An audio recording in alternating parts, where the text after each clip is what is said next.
మద్యం కేసులో విచారణ పూర్తి చేయకుండా నిందితులను ఇంకెంతకాలం జైల్లో ఉంచుతారు? ఢిల్లీ మాజీ ఉప ముఖ్యమంత్రి మనీష్ సిసోడియాకు బెయిల్ మంజూరు చేస్తూ సుప్రీం కోర్టు చేసిన వ్యాఖ్యలివి. ఆంధ్రప్రదేశ్ మాజీ ముఖ్యమంత్రి జగన్మోహన్ రెడ్డిపై దాఖలైన అవినీతి కేసుల విచారణలో ఇంత జాప్యం ఎందుకు? విచారణకు డిశ్చార్జ్ పిటిషన్లకు సంబంధం లేదని సుప్రీంకోర్టు గతంలోనే తీర్పిచ్చినా అదే సాకు చెప్పడం ఏమిటి? తాజాగా సుప్రీంకోర్టు వ్యక్తం చేసిన అసహనం ఇది. ఈ రెండు సందర్భాలలోనూ దర్యాప్తు సంస్థలనే సుప్రీంకోర్టు తప్పుబట్టింది. ఢిల్లీ మద్యం కేసులో 100 కోట్లు చేతులు మారాయన్నది దర్యాప్తు సంస్థల ఆరోపణ. జగన్మోహన్ రెడ్డి కేసులలో 35,000 కోట్ల ప్రజాధనం లూటీ జరిగిందని ఇదే దర్యాప్తు సంస్థలు ఆరోపించాయి. మద్యం కేసులో ఢిల్లీ మాజీ ఉప ముఖ్యమంత్రి మనీష్ సిసోడియా 17 నెలల పాటు జైల్లో ఉండగా 35,000 కోట్ల రూపాయల అవినీతి కేసులో జగన్మోహన్ రెడ్డి 16 నెలలు మాత్రమే జైల్లో ఉండి బెయిల్ పొందారు. పుష్కర కాలంగా బెయిల్ పై ఉన్న జగన్మోహన్ రెడ్డి 5 ఏళ్ల పాటు ముఖ్యమంత్రిగా కూడా కొనసాగారు. మద్యం కేసులో ఢిల్లీ ముఖ్యమంత్రి కేజ్రీవాల్ ఇంకా జైల్లోనే ఉన్నారు. ఈ వైరుధ్యాలకు కారణం ఎవరు? సిసోడియా. జగన్మోహన్ రెడ్డి కేసులలో సుప్రీంకోర్టుకు కనిపించిన అభ్యంతరం కింది కోర్టులకు ఎందుకు కనిపించలేదు? న్యాయం కోసం సుప్రీంకోర్టు వరకు ఈ దేశంలో ఎంతమంది వెళ్ళగలరు? వెళ్ళినా న్యాయం దక్కుతుందన్న గ్యారంటీ ఉంటుందా? అది లేదు. మన దేశంలో అన్ని వ్యవస్థలు కుప్పకూలిపోయాయన్నది మెజారిటీ ప్రజల భావన. ఇతర వ్యవస్థల్లో న్యాయం దక్కనప్పుడు ఎవరైనా న్యాయ వ్యవస్థ తలుపు తడతారు. అక్కడ కూడా వెంటనే న్యాయం దక్కుతుందన్న భరోసా గాని అసలు న్యాయం లభిస్తుందన్న గ్యారంటీ కూడా లేకుండా పోయింది. మిగతా వ్యవస్థలతో పోల్చితే న్యాయ వ్యవస్థ కొంచెం మెరుగ్గా ఉన్నప్పటికీ ఆ వ్యవస్థపై కూడా ప్రజలకు నమ్మకం పోతోంది. వివిధ సందర్భాలలో సుప్రీంకోర్టు చేసే వ్యాఖ్యలకు, అది ఇచ్చే ఆదేశాలకు పొంతన ఉండడం లేదు. మాచర్ల మాజీ ఎమ్మెల్యే పిన్నెల్లి రామకృష్ణారెడ్డి కేసులో ముందస్తు బెయిల్ మంజూరు చేసిన హైకోర్టును తప్పుబట్టిన సుప్రీంకోర్టు హైకోర్టు మంజూరు చేసిన ముందస్తు బెయిలును మాత్రం రద్దు చేయలేదు. దీన్ని ఎలా అర్థం చేసుకోవాలి?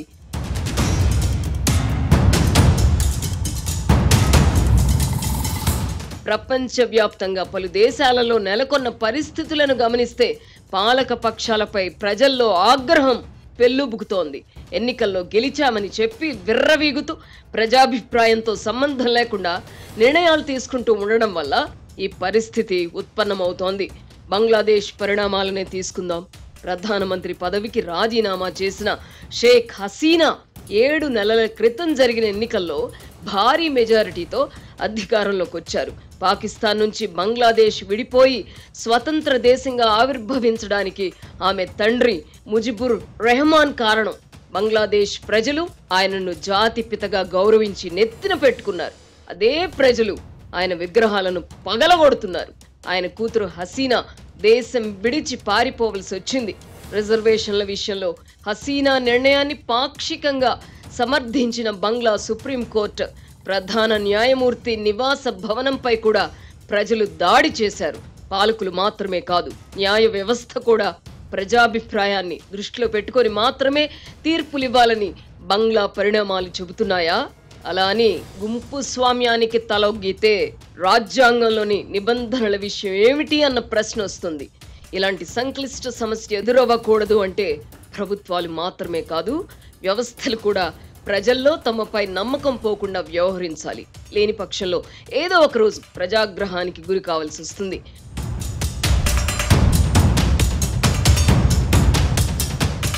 ఎప్పుడైనా ఒకటి కోరుకుంటే 2 లభిస్తే సంతోషమే కదా. మన సిర్లసీమ 2లో కూడా అంతే. డిటిసిపి ప్లాట్ కొంటే ల్యాండ్ అప్రిసియేషన్ అనేది ఒక లాభం, శ్రీగంధం చెట్ల మీద వచ్చే ఆదాయం మరో లాభం. డబుల్ బెనిఫిట్ ఆఫర్ తో సిర్లసీమ 2.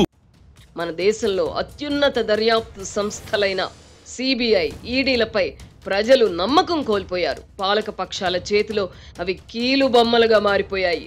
తాజాగా న్యాయ వ్యవస్థపై కూడా ప్రజల్లో నమ్మకం సడలుతోంది. ప్రజాప్రతినిధులపై దాఖలయ్యే అవినీతి కేసులలో విచారణ ఏడాదిలోగా పూర్తి కావాలని సుప్రీంకోర్టు పలు సందర్భాలలో అభిప్రాయపడింది.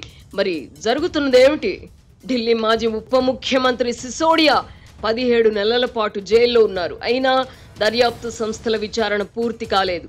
దర్యాప్తు పూర్తయిన తర్వాత కోర్టు విచారణలో సిసోడియా నిర్దోషి అని తేలితే ఆయన 17 నెలల పాటు జైల్లో ఉన్నందుకు ఎవరు బాధ్యత తీసుకుంటారు?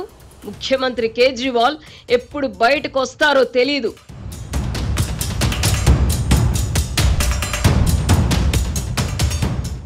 ఆంధ్రప్రదేశ్ మాజీ ముఖ్యమంత్రి జగన్మోహన్ రెడ్డిపై కోర్టు విచారణలో జాప్యం జరుగుతున్న తీరు కేస్ స్టడీ అవుతుంది. ఈ కేసులలో నిందితులందరూ హైకోర్టులో డిశ్చార్జి పిటిషన్లు వేస్తున్నందువల్ల కోర్టు ట్రయల్లో జాప్యం జరుగుతోందని సిబిఐ తన అఫిడవిట్ లో పేర్కొంది. అయితే సుప్రీంకోర్టు ధర్మాసనం ఈ వాదనను తోసిపుచ్చింది. డిశ్చార్జ్ పిటిషన్ కు కోర్టు ట్రయల్ కు సంబంధం లేదని సుప్రీంకోర్టు గతంలోనే తీర్పిచ్చిన విషయాన్ని ధర్మాసనం గుర్తు చేసింది. సిబిఐ వంటి సంస్థల తరపున సుప్రీంకోర్టులో వాదించే సొలిసిటర్ జనరల్ లేదా ఆ సంస్థ న్యాయవాదులకు ఈ విషయం తెలీదా? అయినా జాప్యం జరుగుతూనే ఉంది. అవరోధాలు తొలగి విచారణ ప్రారంభమవుతుందని అనుకుంటున్న సందర్భాలలో సంబంధిత న్యాయమూర్తి బదిలీ అవుతున్నారని కూడా సిబిఐ తన అఫిడవిట్ లో పేర్కొంది. నిజమే, జగన్ కేసులు విచారణకు రాకుండానే న్యాయమూర్తులు బదిలీ అవుతున్నారు. ఈ విషయంలో సుప్రీంకోర్టు ఏమీ చేయలేదా? వివిధ సందర్భాలలో ఎవరికి వారు తమ తప్పు లేదని చెప్పి చేతులు దులుపుకుంటున్నారు. ఈ కారణంగానే వ్యవస్థలపై ప్రజల్లో అపనమ్మకం ప్రబలుతోంది. పొలిటికల్ బాసుల కనుసన్నల్లో పనిచేయడానికి వ్యవస్థలు అలవాటు పడ్డాయి. గల్లీ నుంచి ఢిల్లీ వరకు ఇదే పరిస్థితి. ఇలా అయితే ప్రజల్లో తిరుగుబాటు రాదా? పాలకులుగా అవతరించే ప్రజాప్రతినిధుల విషయంలో అయినా తప్పు చేశారా లేదా అన్నది వెనువెంటనే తేల్చకపోతే జరిగే అనర్థాలకు బాధ్యులెవరు? జగన్ రెడ్డి వ్యవహారాన్ని తీసుకుందాం. ఆయన పుష్కర కాలంగా బెయిల్పై ఉన్నారు. భవిష్యత్తులో న్యాయస్థానం ఆయనను దోషిగా ప్రకటిస్తే అతను 5 ఏళ్ల పాటు ముఖ్యమంత్రిగా ఒక రాష్ట్రాన్ని పాలించే అవకాశం కల్పించిన పాపం ఎవరిదవుతుంది? గతంలో కేంద్రంలో అధికారంలో ఉన్న కాంగ్రెస్ పార్టీతో చెడినందునే జగన్ పై కేసులు నమోదయ్యాయని, ప్రస్తుతం కేంద్రంలో అధికారంలో ఉన్న వారితో సత్సంబంధాలు ఉన్నందునే తనపై దాఖలైన కేసులలో విచారణ కూడా జరగకుండా జగన్ తప్పించుకోగలుగుతున్నారన్న అభిప్రాయం ప్రజల్లో ఏర్పడిన మాట నిజం కాదా? మధ్యలో దర్యాప్తు సంస్థలకు న్యాయస్థానాలకు పాత్ర లేదా? ఈ 2 వ్యవస్థల ప్రత్యక్ష పరోక్ష సహకారం లేని పక్షంలో ఇది సాధ్యమా? డిశ్చార్జ్ పిటిషన్లను సాకుగా చూపడాన్ని సుప్రీంకోర్టు తప్పుబట్టింది. ఆ విషయం కింది కోర్టులకు తెలీదా?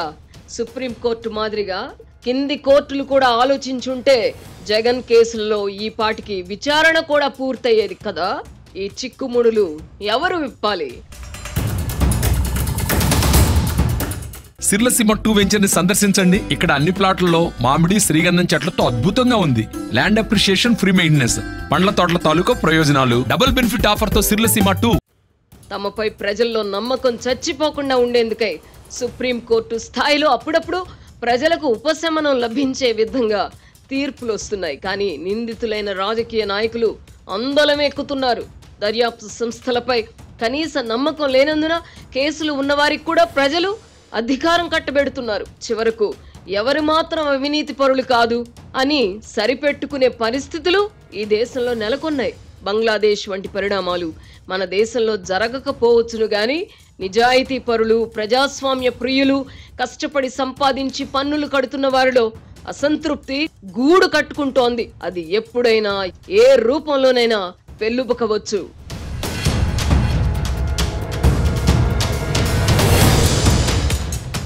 అంతులేని ప్రజాభిమానంతో అధికారంలోకి వచ్చిన నాయకులపై కూడా అనతి కాలంలోనే ప్రజాగ్రహం పెళ్ళుబకటాన్ని చూస్తున్నాం. 2019 ఎన్నికల్లో 51% ఓట్లతో 151 సీట్లు గెలుచుకున్న జగన్మోహన్ రెడ్డికి తాజా ఎన్నికల్లో 11 సీట్లు మాత్రమే ఇచ్చారు.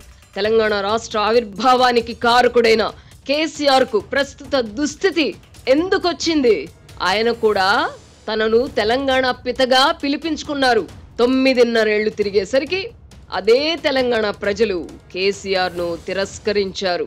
దర్యాప్తు సంస్థలు, న్యాయ వ్యవస్థలు నిజాయితీతో సక్రమంగా పనిచేసినా చేయకపోయినా ఎన్నికల్లో ప్రజలు మాత్రం ఓటు అనే ఆయుధంతో నిరంకుశంగా వ్యవహరించే వారిని శిక్షిస్తున్నారు.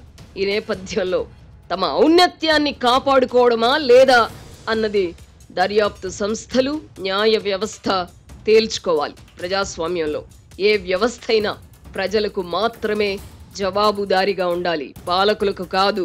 ఈ సూత్రాన్ని పాటిస్తే ప్రజల్లో అసహనానికి, అసంతృప్తికి తావు ఉండదు. మాజీ ముఖ్యమంత్రి జగన్మోహన్ రెడ్డి కేసులలో ఇప్పటికైనా విచారణ ప్రారంభం అవుతుందని ఆశిద్దాం. డజనుకు పైగా అవినీతి కేసుల భారాన్ని మోస్తూ అతను నీతి నిజాయితీల గురించి మాట్లాడుతుంటే వినడానికి ఎబ్బెట్టుగా ఉంటోంది. విచారణకు సహకరించి నిర్దోషిగా రుజువు చేసుకుంటే ఆయనకే మంచిది కదా. ప్రపంచవ్యాప్తంగా పలు దేశాలలో చోటు చేసుకుంటున్న పరిణామాలను గమనించి కేంద్ర ప్రభుత్వం కూడా తగు విధంగా వ్యవహరించడం మంచిది. 3వ పర్యాయం కేంద్రంలో అధికారంలోకి వచ్చిన భారతీయ జనతా పార్టీ తమకు ఈ పర్యాయం సొంతగా మెజారిటీ ఎందుకు లభించలేదో ఆత్మ పరిశీలన చేసుకోవాలి. దేశంలోని అన్ని వ్యవస్థలు లొంగిపోయినప్పటికీ ప్రజలు మాత్రం లొంగిపోలేదు. అందుకే ఆ పార్టీకి సొంతంగా మెజారిటీ లభించలేదు. ప్రజలు ఎప్పుడూ అలసిపోరు.